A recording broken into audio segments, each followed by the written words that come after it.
Halo Libby Gengs. Bicara soal kapal Nabi Nuh, emang gak lepas dari keyakinan spiritual. Salah satu kisah paling terkenal yang diabadikan dalam kitab suci Al-Quran adalah peristiwa banjir bandang di era Nabi Nuh.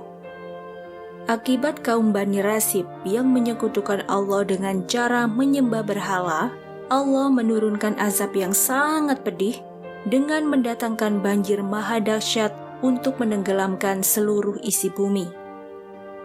Nabi Nuh diperintahkan Allah untuk membuat sebuah bahtera atau kapal besar di atas bukit yang letaknya jauh dari laut. Nah, saat proses pembuatan kapal, Nabi Nuh dibimbing langsung oleh Allah, baik mengenai bahan, ukuran, bentuk, waktu pembuatan, hingga waktu penggunaan.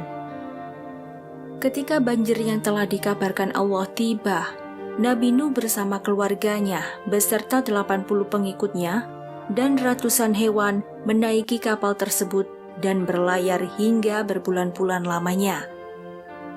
Nah, di tahun 2010, sebuah tim ilmuwan yang terdiri dari 15 anggota peneliti arkeologi dan antropologi Cina dan Turki disebut-sebut telah berhasil menemukan kapal Nabi Nuh di perbatasan Turki-Iran, tepat di bawah Gunung Al-Judi yang disebutkan dalam Al-Quran sebagai tempat berlabuh. Gak cuma itu aja, pemerintah Turki telah menetapkan situs itu sebagai salah satu kepentingan arkeologis khusus dan setuju untuk melakukan penggalian. Situs terpencil itu berada di ketinggian 2.300 meter dan terlihat seperti bentuk kapal yang terkubur. Nah, setelah diteliti lebih jauh, kapal Nabi Nuh diperkirakan sudah diciptakan sejak tahun 3465 sebelum Masehi dan sudah berusia lebih dari 100.000 tahun. Enggak main-main, ternyata butuh 2 tahun loh untuk membuat kapal kayu berukuran besar ini. Spesifikasinya terdiri dari 1 pintu, 1 atap, 3 dek, panjang sekitar 137,2 meter, lebar 22,8 meter, dan tinggi 13,7 meter. Selain itu, bagian luar dan dalam kapal ini dicat dengan ter, sementara bagian depan memiliki lengkungan untuk menerobos air. Para ilmuwan Amerika dan Timur Tengah juga menemukan batu besar dengan lubang pahatan. Batu dengan lubang di salah satu ujungnya ini mereka yakini sebagai Drogostone yang ternyata punya fungsi hampir sama dengan jangkar. Nah, selama penelitian, para ilmuwan berhasil mengumpulkan artefak dan fosil-fosil berupa serpihan-serpihan kayu kapal, tambang, dan paku. Bahkan, hasil laboratorium Noah's Ark Mines International atau NAMI setelah melakukan uji materi fosil kayu oleh tim ahli tanaman purba, ternyata jenis kayu yang digunakan pada kapal Nabi Nuh adalah kayu jati yang ada di Pulau Jawa, Indonesia loh. Setelah para ilmuwan itu meneliti ratusan sampel kayu purba dari berbagai negara dan memastikan fosil kayu jati berasal dari daerah Jawa Timur dan Jawa Tengah, para ilmuwan menyatakan fosil kayu tersebut 100% cocok dengan contoh fosil kayu kapal Nabi Nuh. Faktanya nih, kayu jati cuma tumbuh di Indonesia aja. Jadi bukan gak mungkin Nabi Nuh dan umatnya dulu emang pernah tinggal di Indonesia. Menurut para ilmuwan, dulunya kapal Nabi Nuh memuat 3.700 hewan mamalia, 8.600 jenis itik dan burung, 6.300 reptil, 2.500 amfibi, dan sisanya adalah para pengikut Nabi Nuh.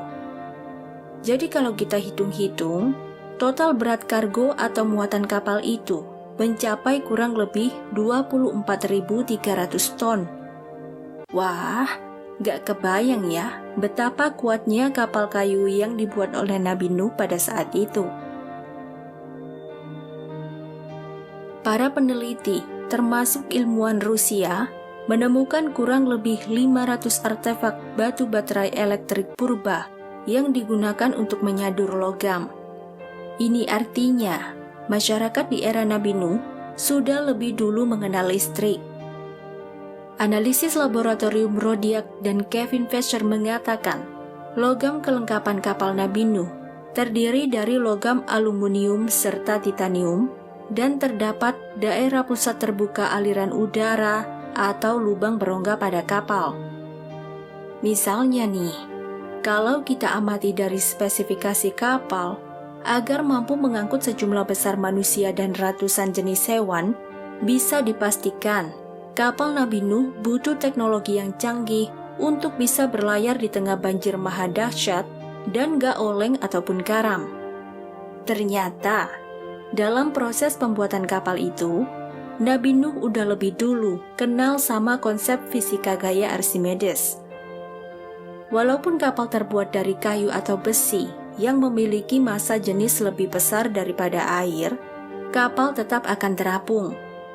Ini karena kapal dibuat berongga.